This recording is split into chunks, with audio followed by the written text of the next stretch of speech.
ನಮಸ್ಕಾರ ಬಂದವರೇ, ನಾನು ಭೂಮಾಪನ ಇಲಾಖೆಯಲ್ಲಿ ಉಪಯೋಗಿಸ್ತಿರ್ತಕ್ಕಂಥ ಸರ್ಕಾರಿ ಕರಪುಗಳ ಬಗ್ಗೆ ನಾನು ತಿಳಿಸ್ಕೊಡ್ತಾ ಇದ್ದೆ.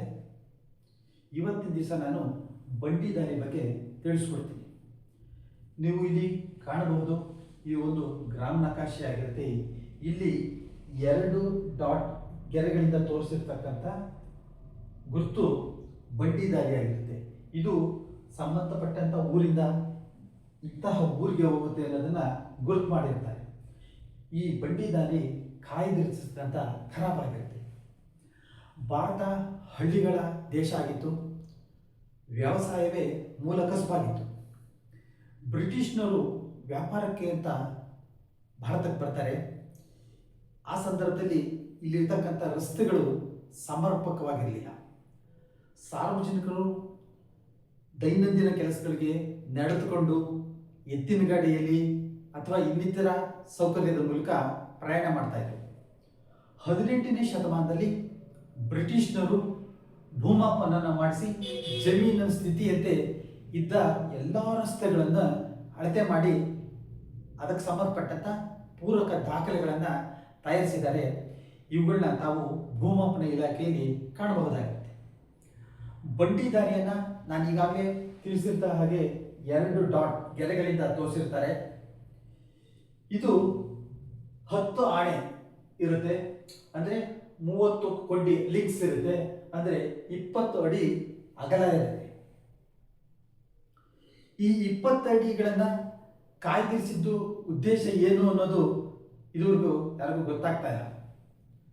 ಆದರೆ ಈ ಬಂಡಿದಾರಿಯಲ್ಲಿ 2 ಎತ್ತಿನ ಗಾಡಿಗಳು ಸರಕು, ಸಾಮಾನು, ದನಗಳಿಗೆ ಬೇವು, ಸೌದೆ, ಧಾನ್ಯ ತುಂಬಿಕೊಂಡು ಎದುರು ಬಂದರೂ ಸಹ ಸರಾಗವಾಗಿ ಚಲಿಸಲಿಕ್ಕೆ ಅನುಕೂಲ ಆಗಲಿ ಅನ್ನೋ ಉದ್ದೇಶದಿಂದ ಈ 20 ಅಡಿ ರಸ್ತೆಯನ್ನು ಅವಾಗ ಕಾಯ್ದಿರಿಸಬಹುದು ಅಂತ ನಾವು ತಿಳಿದುಕೊಳ್ಳಬಹುದಾಗಿದೆ. ನಕಾಶೆಯಲ್ಲಿರ್ತಕ್ಕಂಥ ಬಂಡಿ ರಸ್ತೆ ಒಂದು ವೇಳೆ ಸ್ಥಳದಲ್ಲಿ ಇಲ್ಲ ಅಂತಂದರೆ ಸಂಬಂಧಪಟ್ಟಂಥ ಬಂಡಿದಾರಿ ಒತ್ತುವರಿ ಆಗಿದ್ರೆ ತಾವು ಸಂಬಂಧಪಟ್ಟಂಥ ತಹಸೀಲ್ದಾರ್ ಅವರಿಗೆ ಅರ್ಜಿ ನೀಡಿದರೆ ತಾಲ್ಲೂಕು ಭೂಮಾಪಕರು ಸಂಬಂಧಪಟ್ಟಂಥ ಸರ್ವೆ ನಂಬರ್ನ ಎಲ್ಲ ಹಿಡುವಳಿದಾರರಿಗೂ ಮುಂಚಿತವಾಗಿ ತಿಳುವಳಿಕೆ ನೀಡಿ ಸದರಿ ಬಂಡಿದಾರಿಯನ್ನು ಗುರುತು ಮಾಡ್ತಾರೆ. ಒಂದು ವೇಳೆ ಸಂಬಂಧಪಟ್ಟಂಥ ರಸ್ತೆ ತನ್ನ ಪಥವನ್ನು ಬದಲಾಯಿಸಿದರೆ ಸಂಬಂಧಪಟ್ಟಂಥ ಜಿಲ್ಲಾಧಿಕಾರಿಗಳಿಗೆ ತಾವು ಅರ್ಜಿ ನೀಡಿದರೆ ಪಥ ಬದಲಾವಣೆಯನ್ನು ಮಾಡಿ ಆದೇಶ ಮಾಡ್ತಾರೆ. ಒಂದು ವೇಳೆ ಈಗಾಗಲೇ ಬಡಾವಣೆ ನಿರ್ಮಿಸಿ ಆ ರಸ್ತೆ ಏನಾದರೂ ಉಪಯೋಗಕ್ಕೆ ಬೇಡ ಅಂತ ಕಂಡು ಬಂದಲ್ಲಿ ಸಂಬಂಧಪಟ್ಟಂಥ ಜಿಲ್ಲಾಧಿಕಾರಿಗಳು ಸಾರ್ವಜನಿಕರ ಪ್ರಕಟಣೆ ಹೊರಡಿಸಿ ಸದರಿ ಬಂಡಿ ರಸ್ತೆಯನ್ನು ರದ್ದು ಮಾಡಲಿಕ್ಕೂ ಸಹ ಕಾನೂನಿನಲ್ಲಿ ಅವಕಾಶವನ್ನು ಕಲ್ಪಿಸಲಾಗಿದೆ. ನೆಲಮಾಪನಕ್ಕೆ ಸಂಬಂಧಪಟ್ಟಂಥ ಎಲ್ಲ ವಿಡಿಯೋಗಳು ಫೇಸ್ಬುಕ್, ಇನ್ಸ್ಟಾಗ್ರಾಮ್, ಥ್ರೆಡ್ ಹಾಗೂ ಯೂಟ್ಯೂಬ್ನಲ್ಲಿ ಲಭ್ಯವಿದ್ದು ತಾವು ನೆಲಮಾಪನ ಎಂದು ಸಬ್ಸ್ಕ್ರೈಬ್ ಆಗಿ ವೀಕ್ಷಿಸಬಹುದಾಗಿದೆ.